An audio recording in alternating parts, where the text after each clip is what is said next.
Dinas Pemadam Kebakaran Kota Parepare menangkap dan memindahkan seekor ular piton di Pasar Malam Senggol. Ular piton dengan panjang 4 meter ini sempat membuat heboh pengunjung dan pedagang pasar. Ular diduga berasal dari selokan pasar dan muncul di lapak pedagang, bahkan sempat menyerang pengunjung. Berbekal peralatan seadanya, petugas Dinas Pemadam Kebakaran yang tiba di lokasi akhirnya menangkap ular tersebut untuk diserahkan ke pihak BKSDA Sulawesi Selatan.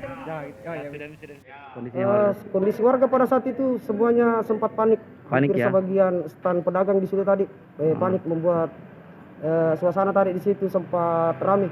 Sempat ramai. Ya. Ini diperkirakan apa ularnya dari mana? Saya perkirakan Pak, itu ular dibawa oleh arus air dari drainase atau parit Ya? ke bawah air sampai ke Senggol. Panjangnya kira-kira Pak?